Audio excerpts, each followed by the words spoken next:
Well, greetings everyone from beautiful downtown St. Louis, Missouri. Uh, Normally would say a beautiful sunny day in downtown St. Louis, but we are getting a freak April snowstorm. So beautiful snowy day here.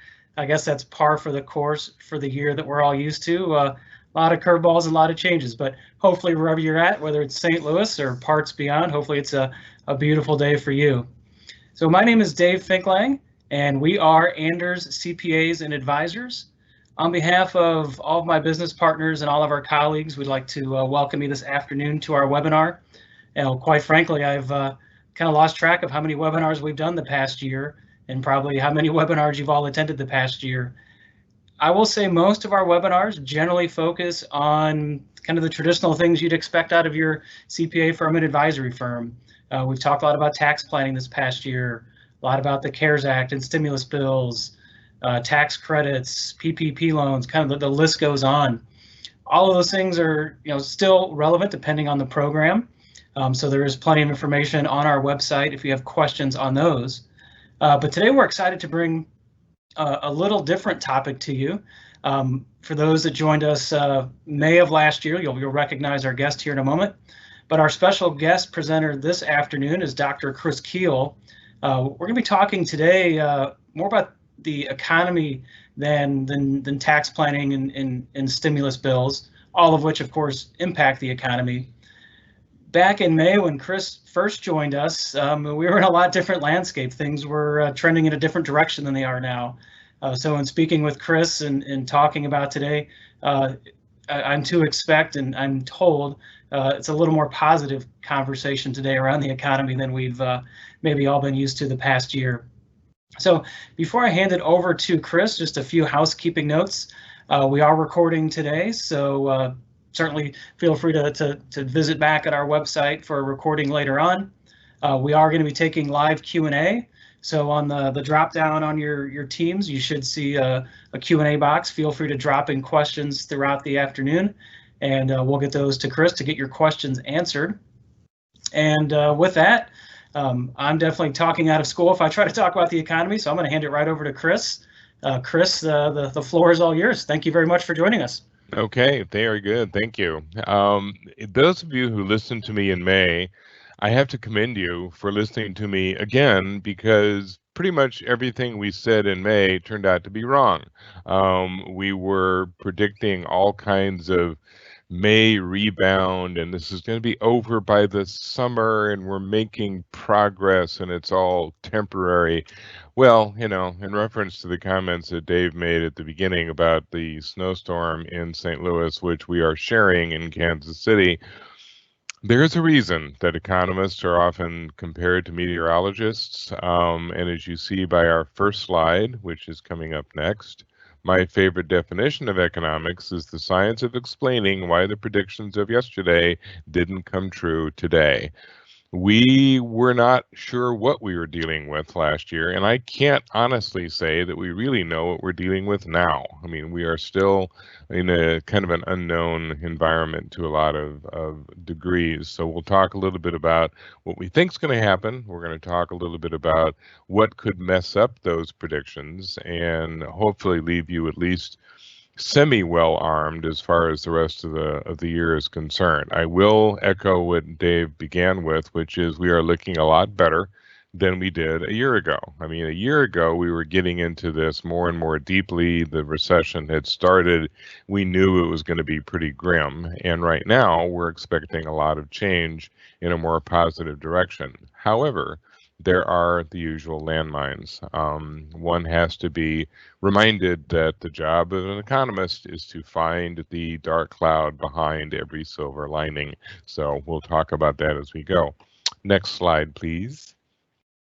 So here are the big 5 economic issues, more or less, to watch, and these will ebb and flow, and there'll be new things that come up, and to one degree or another, these may even fade in terms of importance. Others will get more important. Top of the list is inflation. We are now getting a little bit of a blast from the past. We have not had inflation to deal with since the early 1990s. If you go back and look, The core rate of inflation, which is basically what the Fed reacts to, has been around 2% and below 2% for the better part of 20 years. And it's to the point that almost every decision being made by central banks around the world has been taken without having to worry about inflation. Whatever we do, it's not going to make a difference. We're not seeing inflation. We're not seeing it in any of the areas that we would normally see it.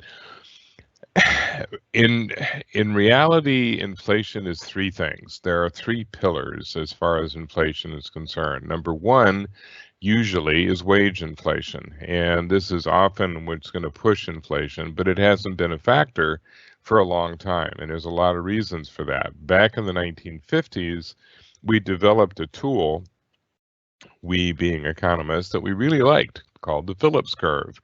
The Phillips curve was very logical, and it worked the way it was supposed to. It basically said that in the event that the unemployment rate is low, you are going to have wage inflation. Why wouldn't you? I mean, you have fewer people looking for jobs. They're in more of a leveraged position. They'll be able to get paid more, get more benefits, etc. Except that it hasn't worked that way for the last 10 years. So we've had an unemployment rate at the beginning of last year that was 3.5%.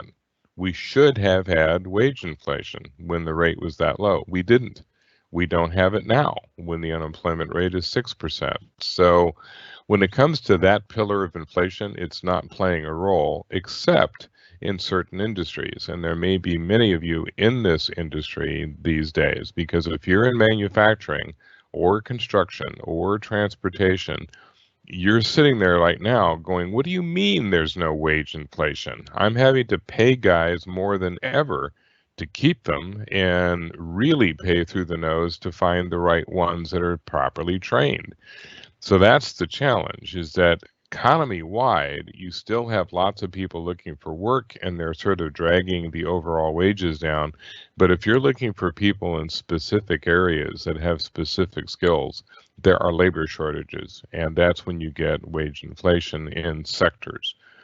The second pillar of inflation we're seeing right now, and we've been watching it ratchet up for the last several weeks to months. Commodity prices have gone ballistic and continue to. We've seen oil prices go up. We've seen the price at the pump go up. It's up almost 30% over where it was last year at this time. We have seen the per barrel price of oil go from the low 40s to the high 60s in that period of time. Steel is up, copper is up, aluminum is up, lumber is up. It is now one of the major factors in driving up the price of homes is the sticks. There is a shortage of lumber, and the lumber is coming up in price as a result. So of the two pillars so far, wages not playing a role, commodities very definitely playing a role. The only good news when it comes to commodities is that frequently these price hikes are somewhat temporary, because eventually the producers catch up and they are able to react to the demand and the prices start to come back down again. But that could take a matter of months. I mean, this is not going to be automatic. It's going to be oil producers stepping up and steel producers stepping up and solving some of the issues in the lumber yards, etc. That leaves number three. And this is the one that we're worried most about, and that's money supply.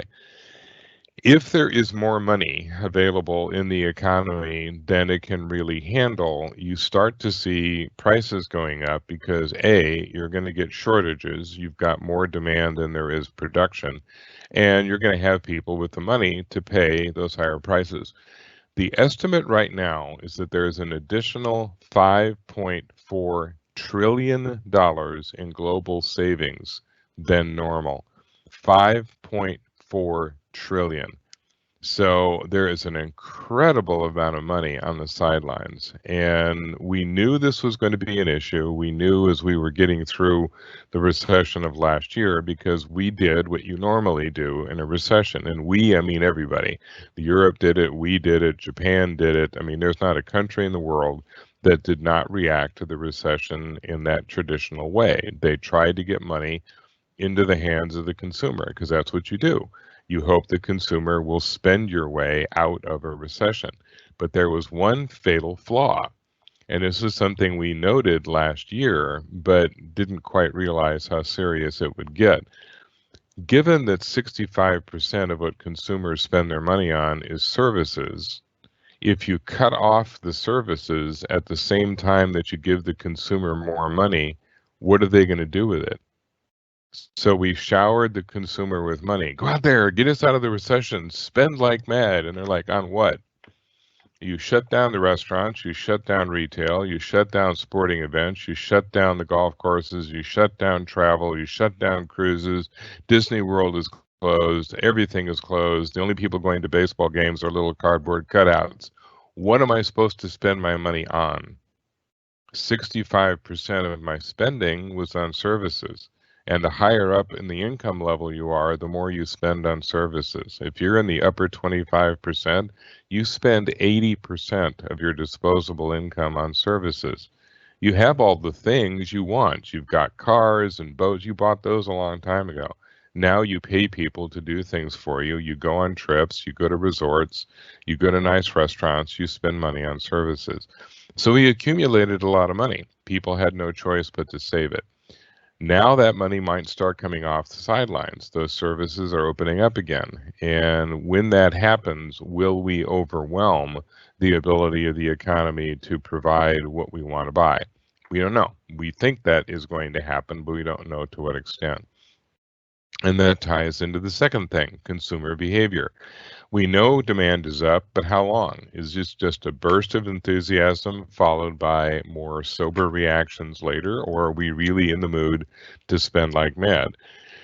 The data so far, which is still pretty speculative, is anticipating a pretty strong summer as far as travel and tourism, and it's going to be different than it's been in the past. You have a lot more people talking about driving than flying. The national parks, for example, are already booked solid. You could not get a campsite in a national park today if you tried.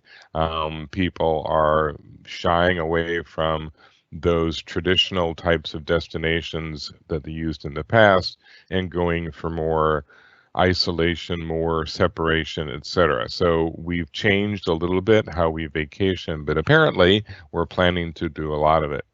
That ties into business. What is normal? How long before business can go back to old ways? We were just talking about this even before the session started about when will people return to the office? When will we stop doing Zoom calls? When will we start having more face-to-face meetings? And early on, everyone was wildly enthusiastic about this pattern, that we were going to work from home and how convenient is that, and this is great. They had 70% support from the employees and about 80% support from the business community, the owners, the supervisors. That has radically changed. It's 30% support from the people and 20% from their bosses. The limitations of working at home have become obvious. We don't all enjoy it. It's hard to do collaborative stuff. It's hard to do sales. It's hard to do a lot of things. Just this interaction. I'm used to speaking to a group of people. I can see what their reactions are. At the moment, I'm looking at myself. That's pretty exciting. I can do that anytime I want. Other than that, my audience is an empty chair, and I think a cat wandered by about 5 minutes ago, bored as usual, because he knows this has nothing to do with food, therefore he's not interested. When do we go back to normal? Probably to a degree this summer, but we're not really sure what that new normal is going to look like. The thinking is that we may be going into a 3-2-2 pattern, 3 days in the office, 2 days at home, 2 days for the weekend. But that's going to vary from state to state. The global economy is beginning to open up, and it's going to be interesting to see how nations end up competing with each other. The United States, which has been behind the 8 ball almost this entire last year, we were slow to test, we were slow to isolate, we were slow to put on masks, we were slow to do all those things, and we were constantly behind. We had higher rates of infection, we had higher hospitalizations, we had higher numbers of fatalities, we looked awful. Now it's vaccination time, and we are at the very top of the list. We are literally number 4 or 5 in the world as far as vaccinations. We're now up to around 30% of the total population, 50% of the adult population, and over 80% of the senior population. Japan, on the other hand, has vaccinated 1% of its population. 1. The vast majority of Europe, less than 8%. They're behind in terms of administering. They don't have enough vaccine. They don't have systems in place. The only country that is clearly ahead of us when it comes to this is Israel. They're up at around 80 or 90% vaccinations for a variety of reasons. And then finally, the financial and investment community. How are they going to react to all this? The markets have been very strong. Will probably continue to be strong because there's an awful lot of economic activity taking place, but the markets are going to worry about inflation really before it's there. You're going to see concern about the bond market. You're going to see concern about whether or not the Fed raises rates. And at the moment, the Fed's not talking about that, but we'll discuss that in more detail in a minute. So next slide. So here's sort of what the projections are and what they have been as far as where the economy is going. The interesting thing is that as recently as January of this year, the majority of the operations that were assessing where the economy would be were thinking along the blue line, the downside forecasts, that we would get back to normal probably around the end of the year, in the beginning of 2022, and we would have a kind of a slow growth picking up speed towards the end of the year. There were some that said, no, we'll do better. We're going to do the base forecast. It won't be real robust, but we'll get there. Today, everyone is looking at the upside forecast saying, oh my God, we are going to be back to where we were in 2019 by the end of this month. I mean, if you look at the data that's coming out of the Fed right now, they were predicting 4.5% growth for the year as recently as February. They're now predicting 6.5% growth for this year. That's 2 whole points higher than they were a month and a half ago. And you're getting that same kind of response from things like the International Monetary Fund. We may hit 10% growth in the first quarter. That's one of the projections that came out of the Atlanta Fed. So we are really coming out of this at a very rapid clip, and it will not necessarily fade until towards the end of this year, once we have sort of experienced the bump. But look how much further ahead we are at the end of the year as compared to where we were in 2019 and 2020. I mean, we are blown those previous growth years right out of the water. Next slide, please. The rest of the world doing the same thing. I mean, everyone was looking at that downside forecast, the one in red. Now they're looking at the upside forecast. They're now saying, well, look, the world is also responding, even though they're struggling compared to we are. And part of that is China. I mean, a big part of that is China. If you go back to the 2008 recession, which in many respects was still the worst one we've been through recently, there was no engine to pull the world out of recession. We were down, the Chinese were down, the Europeans were down, the Japanese were down. Going into the end of this recession, Japan is starting to be a little bit of a player, but China just posted an assessment of 18% growth. Now that's starting to taper off already. I mean, that's the first of the year burst, but 18%, and we're possibly growing at 10%. Those are engines. Those are 2 countries that are dragging the rest of the world along with them, whether they want to come or not. Next slide, please. These are the global recovery rates as far as we can determine. This is coming from sources like the IMF and the Economist Intelligence Unit. There's some that have recovered already, theoretically, China being one of those. Most of the others are turning the corner this year or early next, and we are certainly in that category. But almost all of these countries are back to 2019 GDP levels within the next 2 to 3 years, even those that got hit really, really hard and are still being hit hard. So the recovery is speedy, particularly as compared to what we went through in 2008. We'll look at that recession here in a little bit, but if you remember that one, and many of us do, we had the tremendous drop in 2008, and then we had this slow, agonizing, here we come, we're getting a little better. It took 8 years before we came back to anything approaching where we were prior to that recession. We are already back to where we were when this last recession started. We are already back to the numbers that we saw in January and February of last year. So at the moment, this is turning into a 1-year recession, which is vastly superior to an 8-year recession. Next slide, please. The vaccine impact was slow to start, but is now picking up speed. We're seeing improvement with things like the Fed's index and Fed mobility. We're seeing more restaurant bookings. I mean, everything is beginning to start turning around with some rapidity. It's not going to be like flipping a switch, and it's very much reliant on the state. Some states have opened up much more aggressively than others, and they're getting what you would predict. They're seeing not only more growth economically, but they're also seeing more problems with the pandemic. I mean, it's going to be a really tricky period for a while, and some of the epidemiologists are trying to be as blunt and as honest as they can be without sounding alarmist. But if you look at the people who are becoming ill and being hospitalized and those that are succumbing to the disease, they are overwhelmingly people who have not been paying attention to the protocols. There has been a real correlation between, did you social distance? Were you wearing masks? Were you advised to do did you do those things? No.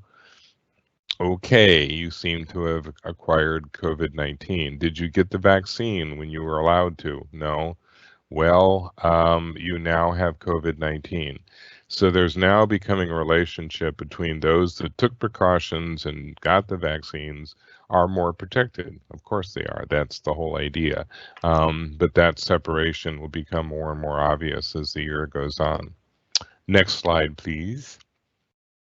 The labor market is adjusting. This has been the biggest challenge to the economy for obvious reasons. This was a weird recession. It was weird from the very beginning because it was imposed. There was no organic reason for the economy to go tumbling into the abyss in March and April of last year. But because it was a lockdown-inspired recession, it really hit certain industries very hard. Leisure and hospitality and retail and business services, anything that involved interaction between people. I mean, so the hospitality sector and travel and tourism, all of those took tremendous hits. Logically enough, those are the ones who are getting their jobs back the most aggressively. So as the service sector opens back up, people get hired again to do those jobs, but not necessarily at the same rate that they were fired. Companies adjusted. They did a lot of things differently. You saw a great deal more technology and robotics and all kinds of tactics to reduce the dependence on people. Even things like food service and fast food service. I periodically do talks for a accounting firm that handles McDonald's franchises, and so I go out and talk to a bunch of McDonald's franchisees periodically. And as they were anticipating things like minimum wage increasing and shortage of labor and all that kind of stuff, what would their solution be? And their solution was to move to technology, touch screens, no counter help at all. Just come into the restaurant, touch what you want, it gets produced, somebody brings it out to you, there's no more counter help. It's all work in the back. COVID accelerated that because the people who were at the highest risk were, of course, the counter help. So you're getting a lot of alterations, which will change hiring patterns going forward. Next slide, please. So what do we know about the new normal? Not really very much. much. We have lots of speculation, lots of ideas as to what we think is going to happen. We'll just have to see if this actually pans out. Work habits are beginning to return to old patterns, as I mentioned earlier. There's people coming back to work. They want to go back to work. Now, the biggest motivation for remote work is efficiency and recruitment, because what companies learned that they could do, they suspected they could do before. They suspected that if they had somebody that they really wanted to hire, but they lived across the country, they could still accommodate that person and say, look, the work that you do doesn't really require you being here. So if you want to keep living where you're living, but work for us, that's possible. And now we know for sure it is possible because we've all been doing it. So now all of a sudden companies are saying we may not necessarily keep the remote work because of the pandemic or because of concerns. We may keep this in place because we've learned that we can hire people all over the world and have them work for us without them relocating. And suddenly our ability to recruit and put people to work, and it's suddenly much easier. And we're going to start doing that more regularly. Number two, consumers are beginning to go back to old patterns, but we're not sure which of those old patterns they will return to. Routine shopping is probably going to stay online. I mean, there's no joy in some of the shopping that we do. It's not fun. It's not entertaining. You're not looking for service. It's just, I need some Drano. Somebody can just bring me some Drano. I don't really want to have the thrill of buying it myself. Other retailers, it's more entertainment. And it's going to depend a little bit on how they position themselves and what kind of consumers are talking about. You take something as simple as books. I mean, that's how Amazon got started, was selling books. What could be easier? And I remember when that whole thing started, people were flocking to the online option for books. I was not one of them. As you can probably tell, I like books. I never know what I'm going to buy. I don't set out to buy anything. I go to a bookstore and kill half the day there, wandering around, looking through books, leafing through books, talking to people about books. It's entertainment for me.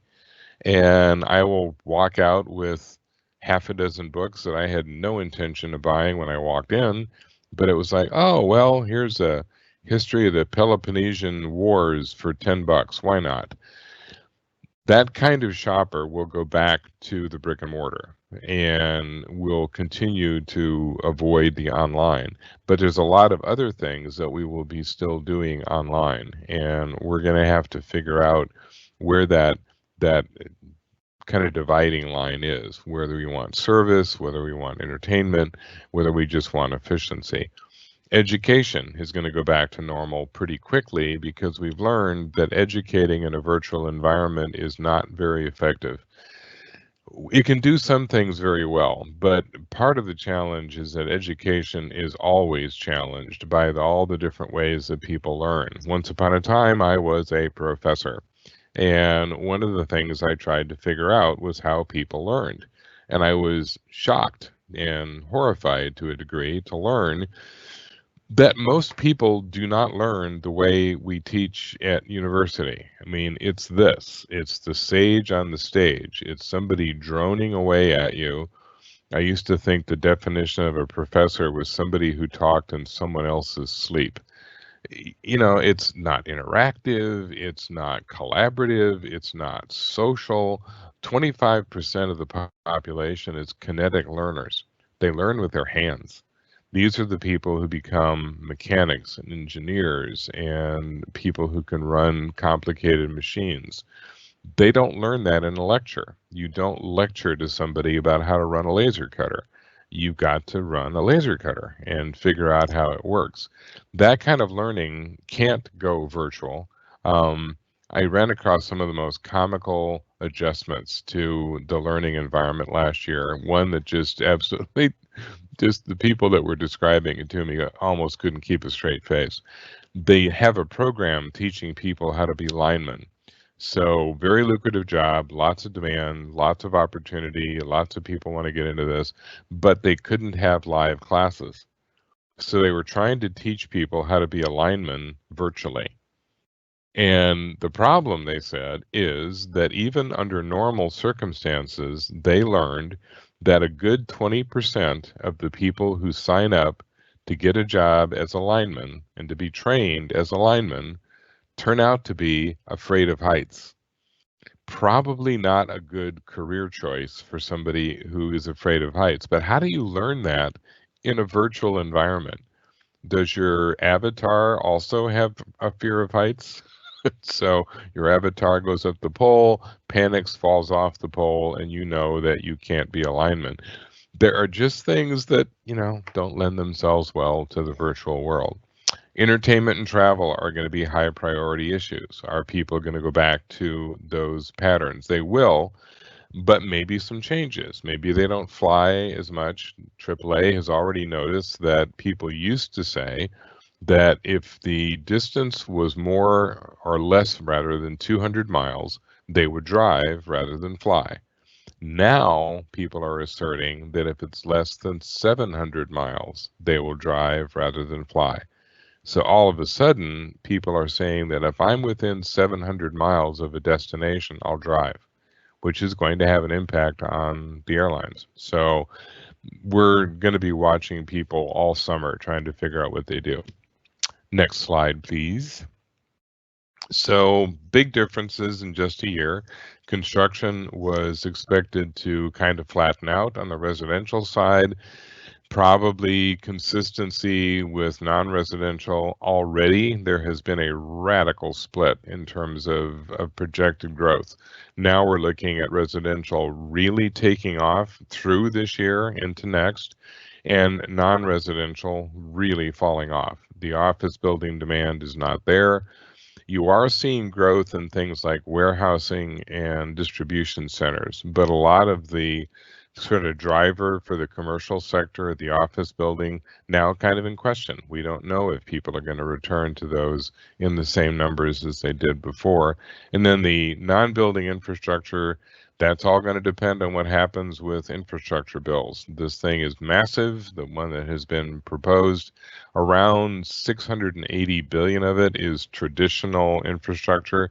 The other probably 1.4 trillion is kind of infrastructure. There's 400 billion in there for elderly services, but we're not sure what that means. There's money in there for green construction. There's money in there for rural broadband. But if you're looking just at what people generally think of as infrastructure, bridges, highways, airports, seaports, physical structures, that's right around 700 billion, roughly. If that happens, it's going to really goose the infrastructure activity, but it's going to be months before anything emerges out of Congress. We'll see how that plays out. Next slide, please. The GDP to debt ratio, I bring this up for two reasons. One, it's supposed to scare the bejesus out of us because we're getting more and more indebted all the time. But this is also one of my favorite idiot things that economists do. So we look at something and say, oh my God, there's a trend. Nothing is going to stop this trend. By the year 2050, we are going to be paying out every single dime anybody makes anywhere in the world to debt. No one will be given money at all. We will all starve and live in dumpsters. No, we're not. There are all kinds of things that interrupt that line. The point really is that if we don't change anything at all, and we will, we could be headed for something that looks as bad as this. Right now, we're in as bad a shape as we've been since World War II when it comes to our debt. Predictable, it's off a recession year. But dealing with the debt is immensely tricky, and countries all over the world are facing the same problem. I mean, we're obviously very upset with having a debt that's 110% of our GDP. If it makes you feel any better, China's debt to GDP ratio, 280%. Their debt is 280% of their GDP. They are 3 times more indebted than we are. China can do certain things that we can't do. When it comes to dealing with our debt, it's going to be one of two things, and really a combination of the two. If we can ever even pull that off, it's going to be cutting spending, and it's going to be increasing taxes. Neither one of those very popular, particularly because the spending cuts would have to come from the big sectors: Medicare, Medicaid, Social Security, and the military. Those are four of the most sacred cows in the federal budget. So the upshot is we are going to continue to pay high debt service costs. Doesn't mean we can't borrow. We can always borrow more money. We're the country with the most valuable treasury bonds in the world. The problem is we're paying out $400 billion a year in debt service. Now, if this stays at this high level, we're getting to the point where debt service is the same as the military budget, which is right now about $700 billion. So it's opportunity cost. It's pushing $400 billion a year out of the federal budget, out of the taxpayer, into the hands of people who hold those bonds. If there's any good news at all, 40% of the bonds that we have sold to borrow all this money is actually owned by the government. It's owned by the Fed, and it's owned by the government itself. So a good bit of the debt service goes back into the economy, back into the federal budget, because as the Fed is being paid for the bonds that they bought, that money goes back into the coffer. So it's kind of a circular thing. But the Fed used to have a balance sheet of around 800 billion. It now has one of close to 6 trillion, which is very high. Next slide, please. This is an index that we do for a client from Armada. I just wanted to show something real quick. This is transportation demand. Transportation is kind of a harbinger of things to come. What happens in transportation shows up in the rest of the economy shortly thereafter. The important thing here is that we use the same diffusion index that you'll see with things like the Purchasing Managers Index, i.e., anything over 50 is expansion. Anything under 50 is contraction. We have been above 50 since last May.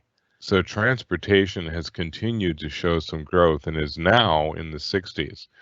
Part of what was going on is like everybody else was in terrible shape, April and March and May. How come transportation came bouncing back? Online. I mean, it was the fact that everybody else is in trouble, but UPS and FedEx and Amazon are just cooking with gas because everybody is getting everything delivered. And that has ended up feeding into the transportation sector. Next slide, please. We have, as I mentioned, a fairly sincere concern about inflation later, but it hasn't manifested yet. The core rate is still well under 2%. That is the goal of the Fed, is to be at 2%. We're at about 1.6. So we're not really expecting a lot of inflation at the core rate. Now, this drives the average person nuts because when the economist talks about inflation, we're talking about core. And core is inflation without figuring fuel costs or food costs. So the average person is looking at the economist going, are you nuts?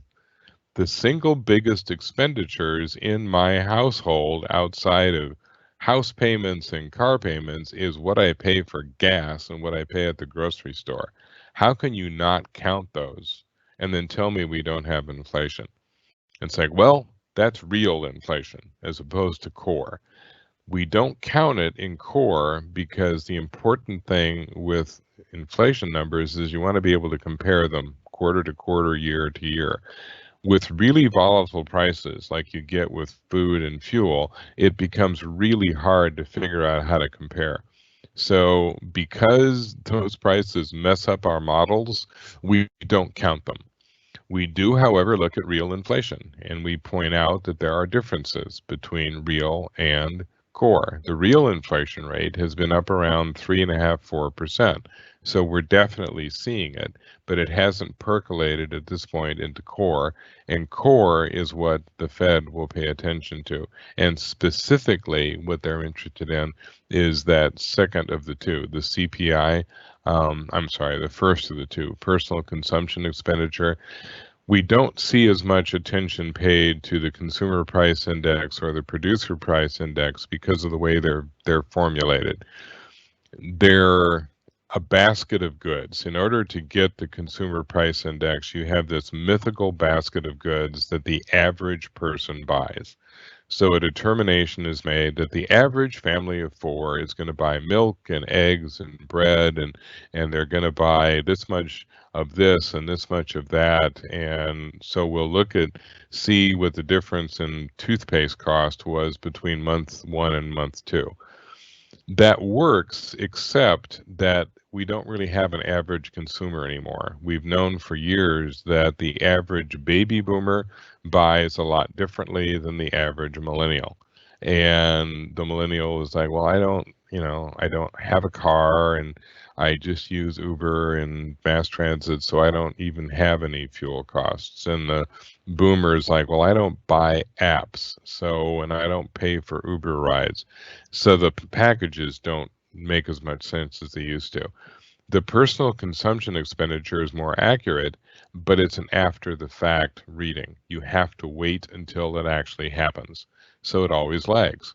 You go back and say, well, look, the consumers bought X, Y, and Z, but we're not going to know what they bought until they bought it.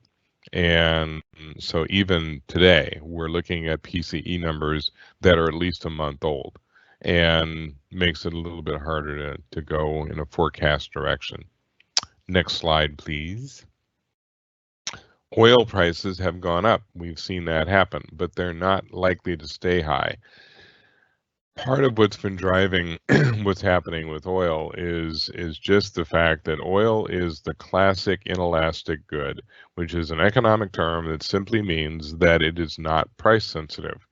You would think it would be, as much as we complain about it. I mean, every time you turn around, somebody is pointing out that, did you see what happened to the price of gas at the station? It was $2.25, and now it's $2.50, and it's an outrage. But the point is, your behavior doesn't change one iota. You complain about it, but it's like, by God, the price of gas just went up, so I'm going to quit my job and I'm never going to drive again. No, you're not. You're going to get in your car and you're going to drive like you did yesterday and like you did a month ago, because you have to. That's what's required. You are not going to change your habits. You are not going to suddenly start driving more if the price falls. I mean, price of gas at one point in my area was like $1.80 back during when all of this stuff was down. Just because gas was $1.80 did not mean that I suddenly decided, well, the way I usually go is 20 miles, but gas is cheap, so I'm going to commute via Des Moines because now I can do that. No, you're going to drive like you always did and just be glad you're not spending as much on gas. That inelasticity basically creates a dilemma for producers and demanders, because it just is. If there's a reason that we don't drive as much, like last year, there's not as much reason to produce. The producers began to lose money. They're now seeing us drive more, so they're increasing their production. Price of oil, like I said, is probably going to stay in that range between 60 and 80. We were down in the 40s, but now we're driving again, and now we're consuming again. When the aerospace sector gets off the ground and we start consuming more jet fuel, then we'll have even greater consumption. The producers don't want prices much higher than $80 a barrel. When it gets that high, you start getting all these marginal producers coming into the market. Smaller countries that are like, hey, I can make money at 80, 90 bucks a barrel. Well, that starts chewing into the market share for the big producers, the OPECs and the Russias and us. And we're like, we don't want prices that high because it brings in all the little guys and they start affecting our market share. Let's keep prices at that 60, 70, 80 level because we make lots of money, but it's not enough to bring in the marginal players. Next slide, please. This is something else that is from Armada. This is something we call the Strategic Intelligence System, and I know it is an eye chart, so I'm just going to point out the thing I want people to note. Far right of this, the year-over-year column from 2021, virtually entirely solid green. We have not seen a solid green year-over-year in quite a while. So it is basically a signal that we're seeing really solid recovery. Next slide, please. A little more obvious on this line graph. So you can see where we had the big dip, followed by the recovery, and it just keeps going. So by the time we get into next year and into 2023, we've seen a very solid recovery in industrial production, at least on the manufacturing side. The industrial production numbers come from the Fed, and there are three categories. There is manufacturing, there is utilities, and there's mining. And mining basically is oil and gas. We strip out utilities and we strip out mining and look just at manufacturing. It's an underpinning for the entire economy. I could go on about that for weeks and days. But the point is that we see a good solid recovery, a little bit of a tail off as we kind of catch up with demand. But look how much further up that is than it was before we went into this recession. Next slide, please. And that makes it even more obvious.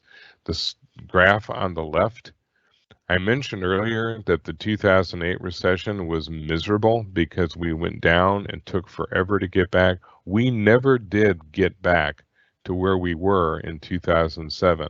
Look what's happening now. We not only have regained where we were prior to this recession, we're shooting past it and getting back to where we were prior to 2007. That, my friends, is a V recession. Sharp and quick and stronger than when you went in. These numbers, quite frankly, kind of shocked us. And the model that we have built to support all this, and not going to go into excruciating detail, but the guy that built this for us and worked with us is a retired lieutenant colonel who developed these techniques for battlefield planning and military intelligence. There are dozens of variables, one of the most mind-numbing systems I've ever seen, but it is tracking at a 97% accuracy. And we keep running the models over and over and over again to make sure that we're not missing something. It's astonishing. It is just, it's blowing us away in terms of the accuracy. And here's your bonus for having sat through all of this afternoon. If you want to see this thing in all of its glory, and it's 35 some odd pages of graphs and commentary, just send me an email and I will be glad to send you a copy and you can take a look at it, because it looks at industrial production and aerospace, automotive, primary metals, fab metals, computer, electronics, all kinds of different stuff. It's a horse to put together, let me put it that way, but we've been really impressed with the way that this thing has behaved. And if it is true, we're like, holy cow. I mean, we're in for some pretty robust growth, because even when it comes off that peak, it's still higher than we were in 2007. Next slide, please.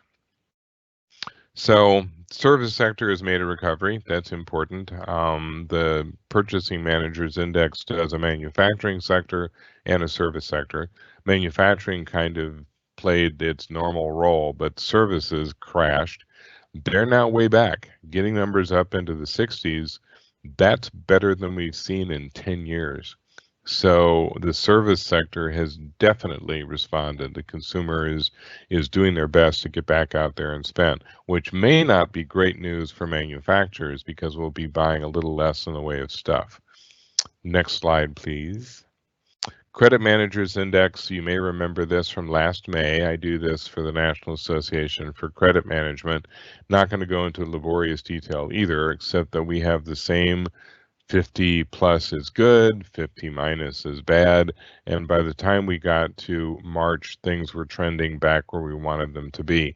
Honest to God, the numbers for the favorable sectors are in the high 60s and 70s now, and even the unfavorables, things like disputes and bankruptcies and accounts out for collection and slow pays, they're all in the 50s too, not deep into the 50s. I mean, we've got a couple that are like 50.8 and 51.1. I mean, they're just barely into expansion, but they've been there for 4 months, which is unusual. We haven't seen a kind of a run like that in a while. Next slide, please. And I think it may be the last one. Aren't you glad? This is just kind of a summation of what the global economy is going to be dealing with going forward. There's going to be a certain decrease in growth, particularly for the emerging markets. There's inflationary pressure showing up all over. Labor market weakness is still there.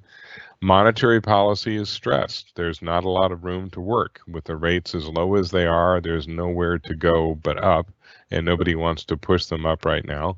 Fiscally, every government in the world is dealing with deficits and debt, and there's more and more pressure to act to try to figure out a way to rescue the economies, but there's not much money left with which to do that. And then externally, more emphasis on deglobalization. We could go on about this for days, but the supply chain was shattered by last year, and it continues to take hits. And we see how this plays out. The most immediate thing is just there's shortages of things. You know, we're all aware now of the semiconductor shortage that has shut down the auto industry. I mean, you have massive companies that are prepared to crank these cars out, and they're like, well, the computers don't work, don't have any chips. Everything else is done. It's got tires, it's got an engine, it's got upholstery, the radio works, but you know, everything else doesn't because we don't have any chips, and we have to get those from Asia, which is why we're now talking about trying to stimulate making chips ourselves, and now we're beginning to worry about other things we're short of in the supply chain. So deglobalization means bringing stuff home and basically realizing that you cannot be dependent on these long supply chains, because if it's not a pandemic, it is a gigantic container ship getting stuck in the canal for 2 weeks. And, you know, it's hurricanes, it's all kinds of things that upset shipping. So, very last slide is next, and it is the summation, and it's over, finally. If you're interested in this kind of junk on a more regular basis and your inbox is feeling lonely, feel free to request any of the stuff I talked about. That strategic intelligence thing is available for perusal for free for 2 whole months. Black Owl Report we put out 3 times a week, and it's $7 a month. And the Business Intelligence Brief comes out 3 times a week, and it's free. And if you're a member of the Missouri Society of CPAs, you're getting that anyway. But if you're not, feel free to send a request, and I'll take care of you. And with that, I'm going to shut up because there are undoubtedly questions, and I'm not talking about the right stuff. Well, thank you very much, Chris. We definitely appreciate it.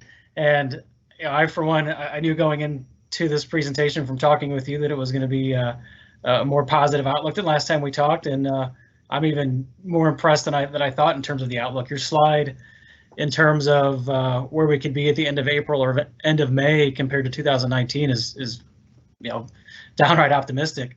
It is. A few questions that have come in. One from a local client asking about this, in air quotes, he put housing bubble. Right. It seems like either with the construction boom or even in the existing house market, prices are higher than they've ever been. We're seeing above asking on all these deals. There's low inventory. Is there, you know, in your eyes, any end to sight to this bubble, or will the bubble burst, or when will things kind of return to normal, if you will? Yeah, housing is always a complicated question because you get bubbles in some cities that burst, and then other cities are like, what bubble? What are you talking about? Generally speaking, we've had a very unusual circumstance because most of what's happened should have been slowing down housing because prices have gone up. You've had higher levels of unemployment. There have been all kinds of factors that would push people away from housing. But the most important thing was mortgage rates. And with mortgage rates low, people were finding ways to go out and buy these houses anyway, even though the cost had gone up. And the costs have gone up for all kinds of reasons. I mean, it's been everything from high lumber prices to high labor costs to shortage of opportunity because of zoning laws, not as many places to have a home. One of the things that last year shifted was who was buying homes and where they were buying them. The millennial finally got into the housing market.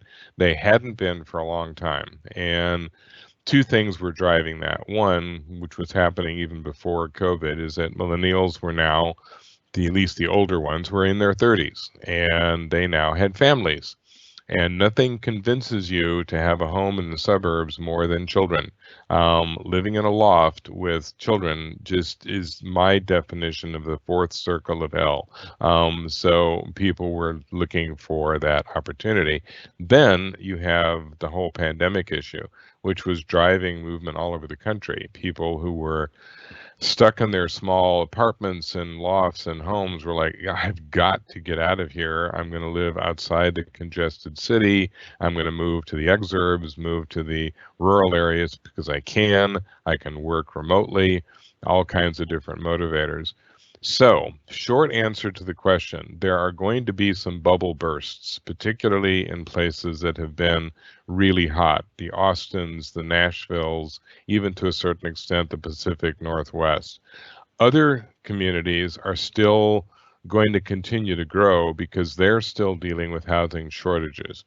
So some of the older cities are seeing those middle rings of suburbs begin to grow again because there's opportunity as people are finding ways to re-enter the workforce in different ways. Housing is ultimately local. Housing starts were up again this month, so the sector is still live, but the housing starts were tilting much stronger towards single family and away from multifamily.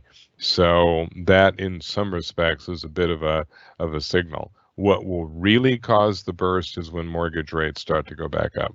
And if you see a jump in mortgage rates, that's going to put a real crimp in housing. All right, thank you for that very nice answer, Chris. I'll combine two into one here just because we're getting close on time, kind of the opposite of each other. So based on what you're seeing, what are the industries or industry best poised for growth out of the recession? And then on the flip side, what industry or industries do you think will kind of trail out of this? Yeah, you're going to take a little bit of time to get those traditional service sectors back to life. So hospitality, air travel, that kind of stuff will be a bit slow. Same thing with, to a certain extent, the restaurants and retailers. So they're still going to struggle through the year, but they'll get progressively stronger. But when you look at retail, retail is going to be going through a real rethink because people will do a lot more online, and that sort of challenges the big box stores and the malls. The growth areas are going to be areas that did pretty well last year. You're going to see a lot more emphasis on technology and manufacturing, the things that support a certain amount of remote activity. The manufacturers that are booming right now are the ones that were investing in robotics and technology throughout the last few years. You're also going to see a lot more orientation and emphasis towards the medical sector. You still have a very strong number and population among boomers, and that's become their focus for spending. So it's going to be still a very lucrative area to get into, is to keep boomers alive, healthy and functioning into their 90s and 100s and 130s. And, we're boomers. We refuse to die. We just refuse, which irritates the crap out of Gen Xers and millennials. Well, we'd have to do a survey around the office for that, but definitely support. And then one real quick last one, or maybe quick, that just popped up. Not sure if you can answer this non-politically or not, but one person asks, is there any way to correlate the various stimulus programs over the past year? So like stimulus checks, PPP loans, EIDL loans, I'm sure they left a few off, in terms of how much they did or didn't help and how much they will or won't help us continue the growth? Yeah, you can actually answer that pretty effectively, and it's really a question of timing, because the first round of stimulus was really a stimulus. You were trying to get as much money as you could into people's hands. You didn't care what their income was. Everybody and their brother got checks.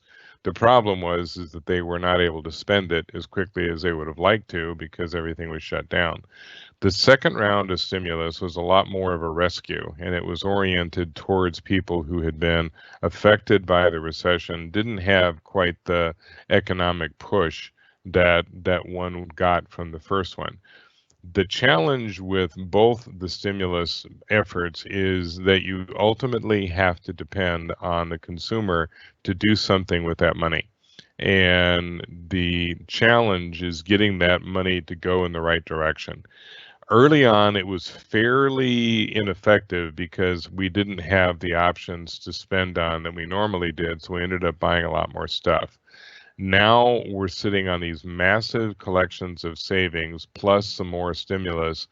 Where is it going to go? Is it going to go in a productive direction? Is it going to be something that really grows the economy? Or, and I don't mean this in a derogatory way, are we going to waste it on going out to restaurants and spending money frivolously?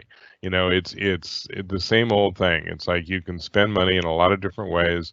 Some things give you feedback for a dozen years. Others are like, well, that was fun. It's like it's described in economist terms as cotton candy spending.